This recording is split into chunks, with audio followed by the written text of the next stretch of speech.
Y la tensión en Medio Oriente entra cada vez en una fase más delicada. Tenemos a una especialista en Medio Oriente, ella se llama Michelle Mendeluk, una periodista argentina desde Israel, que nos va a poner un poquito más en contexto sobre este tema. Hola Michelle, te habla Diana Bermúdez de DNews. Hola, ¿cómo estás? Sí, es una situación muy particular. Ujú. Justo para poder introducirlos un Sí, sí. poco, comparto el pensamiento con Pilar Rahola en distintas cuestiones que justo la escuchaba y que trae mucho al tema que está sucediendo actualmente. Eh, Hay una instancia en la que estamos en que se comprendió que el régimen iraní no solamente debe ser vigilado, sino también en distintas circunstancias confrontado. Y también se comprendió que en determinadas circunstancias las negociaciones tienen un límite, que quien no quiere la paz, en este caso el régimen iraní, quien tiene deseo de destrucción a toda costa, no puede llegar a una negociación, a un acuerdo fiable, viable y por ende perdurable en el tiempo y exitoso, ¿no? Eso no es una posibilidad hoy en día al menos. Recordemos que Irán, según se difundió, llegó a un 60% de enriquecimiento de uranio y también Sí. había generado toda una red de proxies con intención de tener una dominación, de dominar lugares de la región y en distintas partes del mundo. Ujú. Vamos también a comprender lo siguiente. Estados Unidos ya venía alertando sobre la amenaza nuclear de Irán y la posibilidad de que en caso de no llegar a un acuerdo establecido, perdurable y demás, estaba la posibilidad de que Estados Unidos utilizara la fuerza militar. Y Trump ya había hablado y también de alguna manera planteado la amenaza de que podían suceder cosas malas si no había un acuerdo significativo, comprendiendo también que no había y no hay posibilidad de paz en Medio Oriente con un régimen como es el régimen iraní con capacidad nuclear.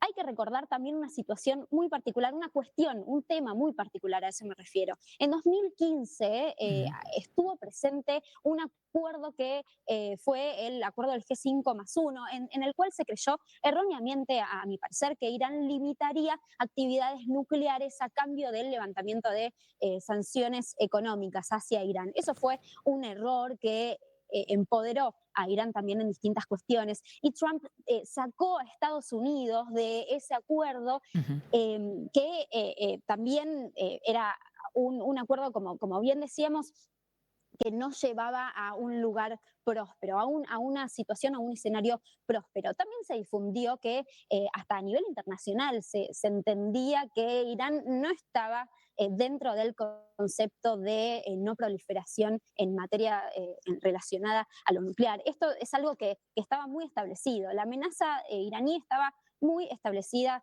a nivel internacional en distintos aspectos. Y bueno, las consecuencias también para Medio Oriente y para distintos países árabes fueron significativas. Claro, Michelle, tú bien dijiste que Trump aseguró y afirmó que Irán estaba enriqueciendo uranio para fabricar un arma nuclear. ¿Esto es, o sea, esto es una estrategia política o hay evidencia de que esto es así?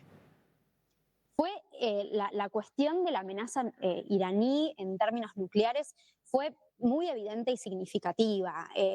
Y también, no solamente en cuanto a lo nuclear, sino también el riesgo que ya estaba haciendo el régimen iraní para población Ujú. local propia. No solamente riesgo, sino también un evidente perjuicio para la población mismo iraní, la población Claro, local sí, sí. dentro de Irán. Y también hablemos no, sí, más que nada hablemos de los ataques que generó Irán dentro de la región, no solamente para Israel, sino Sí, a sí, países árabes, que claro. hubo, bueno, disparó cientos de misiles y también drones en la región y mucho también contra países árabes, afectando a infraestructura, lugares en donde había hoteles, lugares civiles, a eso me refiero. Irán golpeó, recordemos, a distintos países como a Qatar, Bahrein, Kuwait, Emiratos Árabes, Arabia Saudita, Jordania, Irak, Israel, bien sabemos. Recordemos también los incendios los perjuicios que hubo en Dubái, en zonas de hoteles, en zonas civiles, daños en lugares residenciales, los daños también en el aeropuerto de Emiratos Árabes Unidos. Ujú, Es toda una situación muy difícil. Y ujú. también déjame agregar lo siguiente, cómo se vive en el lugar en donde estoy, en Israel. Yo estoy en Claro, Jerusalén sí, sí. actualmente. Hay mucha fortaleza en la población. Justamente ahora se está viviendo, es la festividad de Purim, es una festividad en la que se recuerda en la historia del pueblo judío, que el pueblo judío intentó, el pueblo judío estuvo amenazado de una forma muy grave, pero no pudo ser derribado. Se lo intentó atacar al pueblo judío, pero no pudo ser derribado. Y esta festividad es justo en este momento, y se vive la festividad de Purim acá. Se sabe que lo que sucede es una lucha contra el terrorismo que amenaza, contra un régimen terrible que amenaza no solamente a Israel, sino también a la propia población iraní, como también a distintas partes del mundo, de la región y del mundo. Y hay mucha fortaleza y confianza en la seguridad local que lucha por la defensa propia, por la defensa del pueblo judío y del Estado de Israel a existir. Y bueno, también hay rezos, hay pedidos de que, bueno, pedidos de que si Dios quiere la gravedad de todo esto disminuya, pedidos de que también si Dios quiere toda esta situación cambie y se llegue a una realidad mejor, una realidad próspera de forma perdurable. Michelle, el presidente de los Estados Unidos, Donald Trump, acaba de hacer una publicación en su red social, Truth Social. Yo quiero compartir contigo y por supuesto con los televidentes lo que acaba de publicar con respecto a Irán. Dice, su defensa aérea, la Fuerza Aérea, la Armada y su liderazgo han desaparecido. Quieren hablar, dije demasiado tarde. Eso acaba de postear el presidente de los Estados Unidos, Donald Trump. ¿Qué opinión te merece este post? Yo creo que es justamente lo que veníamos hablando. Ujú, Se llegó a comprender que el régimen iraní, tal como también un poco lo mencionaba Pilar Raola, a quien respeto muchísimo, ujú. se comprendió de alguna manera que el régimen iraní no solamente tenía que ser vigilado, sino también en determinadas circunstancias confrontado. Y también es comprender que negociaciones en determinadas circunstancias tienen un límite, que es muy poco viable, imposible, casi imposible, no es algo que pueda llegar a suceder que haya una paz en Medio Oriente con un Irán con capacidad Claro, eso te nuclear, que quería no puede preguntar, haber Michelle. Ujú, una negociación significativa con ujú. quien no quiere la paz y con quien plantea un deseo de destrucción a toda costa, Claro, esto quiere decir que entonces hay como un es el régimen riesgo. iraní, ¿no? Digo, esto Sí, quien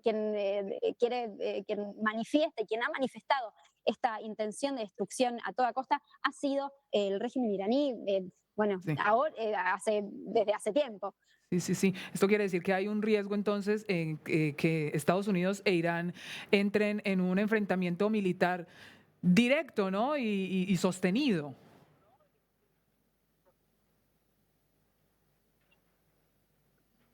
Ah, perdimos comunicación con Michelle, pero vamos a retomar en unos minutos. Bueno, estábamos hablando sobre este tema de esta guerra que se desató desde hace ya 3 días y es que la tensión en el Medio Oriente entra en una fase cada vez más delicada. Bueno, en las últimas horas se han venido dando muchos ataques de parte de Irán hacia varios países, exactamente hacia 11 países en el Medio Oriente. Y recordemos que el presidente de los Estados Unidos, Donald Trump, hace unos meses atrás aseguró que Irán estaba enriqueciendo uranio en secreto con fines militares. Y él afirmó textualmente que ellos querían fabricar un arma nuclear, así que los destruimos. Eso fue lo que dijo el presidente Donald Trump. Mientras tanto, el régimen iraní lanzó ataques contra varios países de la región. Retomamos conexión con Michelle Mendeluk. Ella es una periodista especializada en Medio Oriente, es argentina y está con nosotros desde Israel. Michelle. Sí, esto mismo que veníamos diciendo, Ujú, la amenaza que representa Irán en distintas partes del mundo ujú. y también los límites a una negociación viable, fiable y perdurable, sabiendo que el régimen iraní ha manifestado a lo largo de los años una intención de destrucción a toda costa. Eso es algo muy evidente. ¿Qué impacto, tú que eres especialista, ¿no?, en Medio Oriente, qué impacto puede traer esto, este conflicto bélico, ¿no? Y esta escalada en el precio y en la economía, mejor, a nivel internacional? Mira, como, más que nada como periodista y analista en cuanto a relaciones internacionales y a Ujú, política internacional, ujú. este tipo de conflictos generan impacto. Probablemente puede llegar a haber y de hecho, según se difundió, hubo impacto en cuanto al precio del petróleo. Algo que hay que destacar es la moneda israelí, que ha permanecido bastante sólida y en alza, al menos en los últimos tiempos que fui fijándome. Esto es algo que sucede poco en cuanto a lo que es en medio de un conflicto y más de esta envergadura. Pero la moneda israelí está bastante sólida, o al menos en los últimos datos que estuve viendo. Pero Ujú. bueno, obviamente un conflicto de tal magnitud genera consecuencias en distintos aspectos en, obviamente, distintas partes del mundo, no solamente Claro. en Medio Oriente. Claro, muchísimas gracias, Michelle, por haberte comunicado con nosotros. Vamos a retomar contigo más adelante porque seguramente esto todavía no termina ahí. Gracias. Muchísimas gracias.